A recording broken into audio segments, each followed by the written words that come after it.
ምንም አንቀበልም። ይሄ የቀዶ ጥገና ክፍሉ አቋም ገብቶሻል። ይሄን በዚህ ዝጊው። አንደኛ አንቺ ከጠቀመሽ እግዚአብሔር ነው ያደረገው ጥሩ ነገር፣ አንቺ ከመጥፎ ነገር ከተመለሽ ገብቶሻል። አሁን እንዲህ ስለተደረገልኝ እኔ እንዲህ ማድረግ አለብኝ ካልሽ ምንድነው የሚሆነው? እኔ የማደርገው ነገር ቫልዩ ያጣል። ገብቶሻል። እንደዛ ነው ማስበው። ትርጉም እንዲኖረው እናንተ የጠቀማችሁ ነገር ካለ እዛው እንደውም ማመስገን ያለባችሁ ፈጣሪያችሁ ነው። ባትነግሩኝም ችግር የለብኝ። ዋናው ቁም ነገሩ ምንድነው? አንቺ ከዚህ ነገር መመለስሽ ወይም አሁን ቅድም የገባችሁ እውነታችንን ሰምተሻታል። ያን ሁሉ 500 ሺህ ብር ጨረሰች። ማታቀው ሰው መጠቀሚያ ያደረጋት። እዛ ነገር ውስጥ ከመግባት መመለስሽ ትልቁ ክፍያ ለእኔ እሱ ነው። ገብቶሻል? ትልቁ በቃ ይሄ በሚሊየን ብር የማልተካው ትልቅ ክፍያ ነው ለእኔ። ቆይ ሚዩት አርጊና አዳምጪኝ። ገብቶሻል? ስለዚህ አንቺ እንደዚህ አይነት ነገር እንደዚህ አይነት ሀሳብ አጥፊ። ሌሎቻችሁ እንደምታስቡ ሰዎች ካላችሁ ቢኬርፉል። ምንም ነገር ምስጋናም ጭምር አልፈልግም እኔ። እንደውም ምስጋናችሁን አታብዙት እምላችሁ ለዛ ነው። ከጠቀማችሁ ፈጣሪያችሁን አመስግኑበት። ጀስት ኖርማል፣ እሺ ኖርማል አርጉት፣ አታካብዱትም። ሲካበድም እኔ በጣም ነው እንትን ኮንፈርት አይሰጠኝም። ሁለተኛው ነጥብ ምንድነው? ይህ ሰውዬ ቆዳሽን ሊገፍልሽ ነው የምትወጂኝ ከሆነ እኔ ቤት ኪራይ ሲደርስባቸው የሆነ ወይ ወረቀት ማሰራ ሲፈልጉ፣ መንጃ ፍቃድ ማውጣት ሲፈልጉ፣ የሆነ ነገር ጥቅም ሲፈልጉ ሴት ልጅን እንደ መሸጋገሪያ ገብቶ አፈቅርሻለሁ የሚል ውሸት ተናግሮ ልቧን ወስዶት በቃ የማይሆን ድራማ ሰርቶ ቤት ኪራዩን ቢከፍል መንጃ ፍቃድ ቢያወጣ የሆነ ነገር ቢያደርግ እኔ ምንድነው ሳቲስፋክሽኑ ለዛ ሰው ማለት? ፋይናሊ እኮ ያቺ ሴት እኮ መውቀሱ አይቀርም እሱ። ሁለተኛ በሰው ላይም ተሸጋግሮ ያገኘው ነገር እንደ ስኬት አይወራም። እኔ ለወንዶች ሁላችንም ማሰብ ያለብን አልፈን ሁሉም ቀን ያልፋል። የችግርህ ጊዜ ሲመጣ ድራማ ሰርተህ ምንም አይነት ነገር ውስጥ ገብተህ ያንን ነገር ብታልፈው ነገ ቆመ ለልጆች የምታወራው ታሪክ አለ። ልጆች የሚሰሙት ነገር አለ ስለአንተ። የልጅ ልጆች የሚሰሙት ነገር አለ። የምትኮራበት ነው ወይ ነው? ነገ መድረክ ላይ ቆመ እኔ እኮ በችግሬ መሃል እንዲያልፌ ፋይት አድርጌ በራሴ ቆሜ ብለህ የምርት የምታወራው የሚያኮራህ ስኬታማስ ብትሆን ያ ስኬት እንደ ባንዲራ አውለብልበህ ሰው ፊት የምታወራው አይደለም።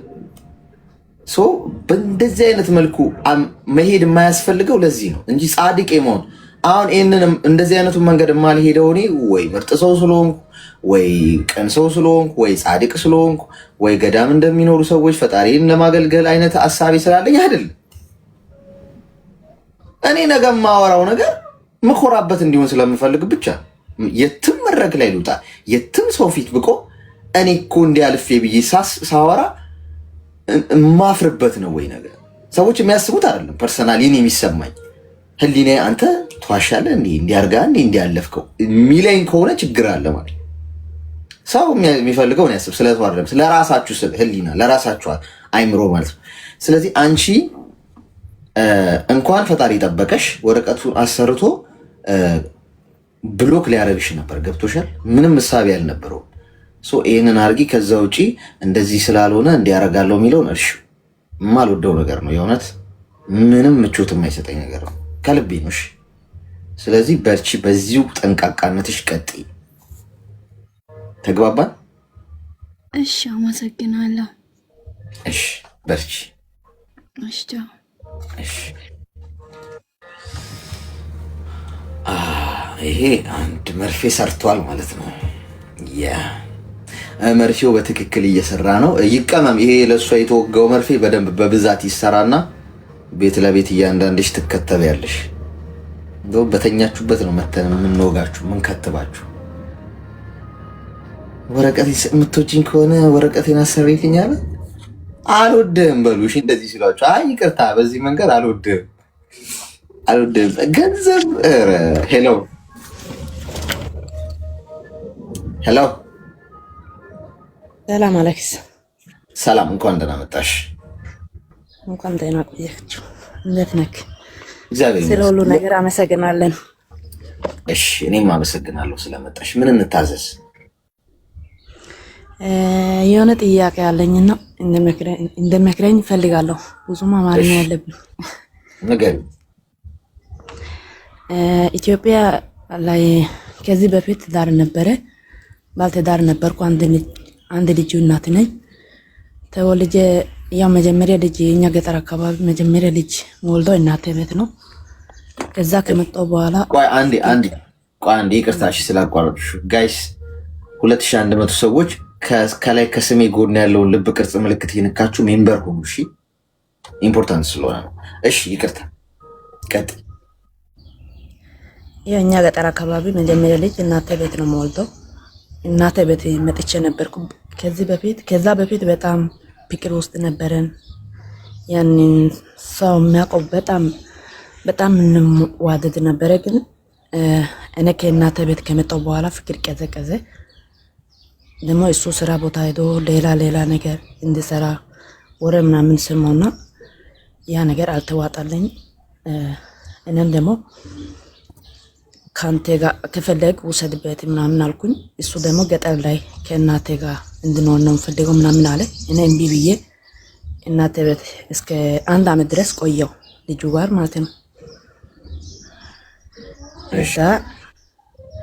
ከዛ በኋላ እሱም ወደዛ ስል እኔ ደግሞ ተናድጄ ትምህርቴን መቀጠል አልቻልኩም። ገጠር ስለሆነ ትምህርቴ ደግሞ ከተማ ላይ ነው። 11ኛ ክላስ ነው። ያንን መማር አልቻልኩም። ልጁ ሕፃን ነው። ተናድጄ ከሱዳን አቋርጬ በፊት ፓስፖርት አለኝ። ከሱዳን አቋርጬ ስለተመጣ ባልሽ ነው አይደለ? ባልሽ ነው። እሺ። ከዛ ከመጣው በኋላ ከእናቴ ቤት ልጁ ወሰደ።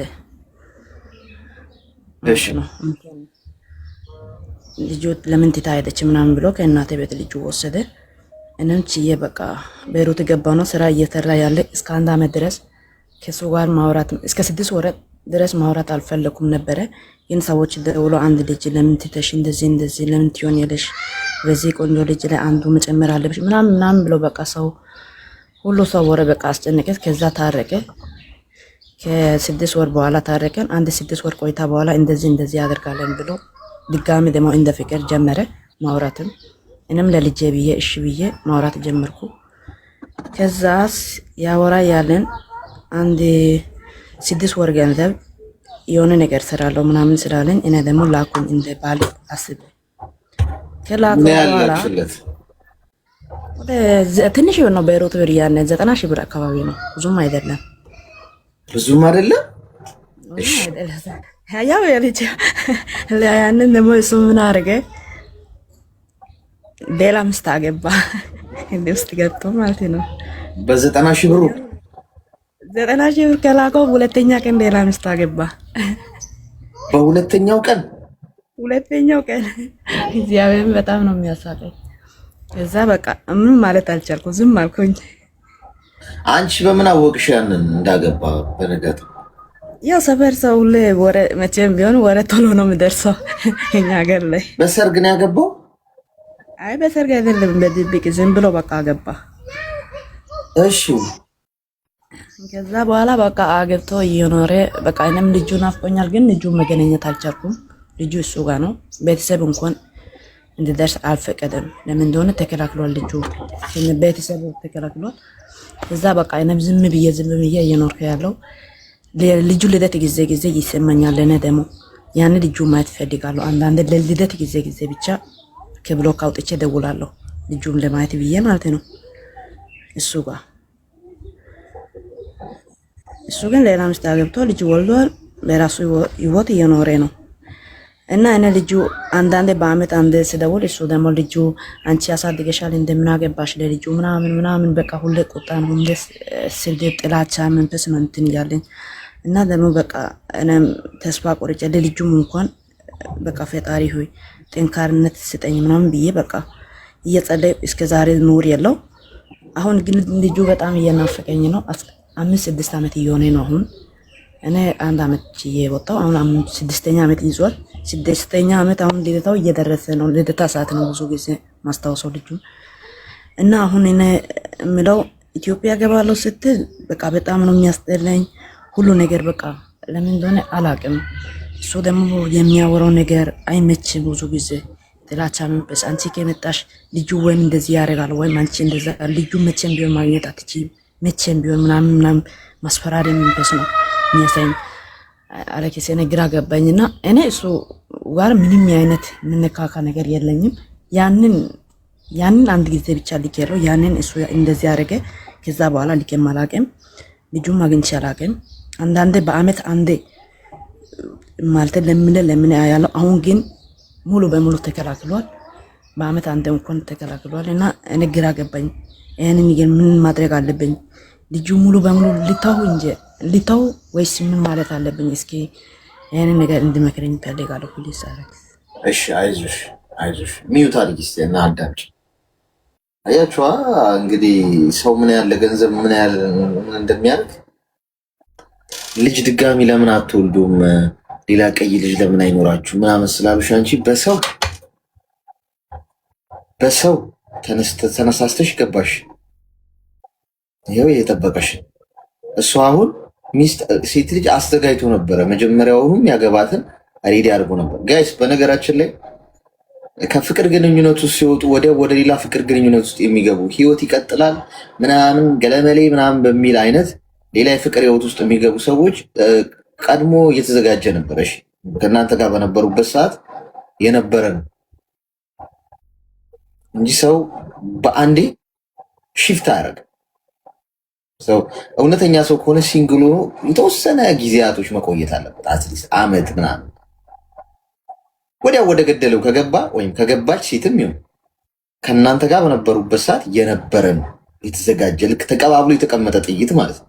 ልክ ተለያየን ስትሉ እናንተ ወደ ገደለ ወደዚህኛው ሽፍት ያደርጋል።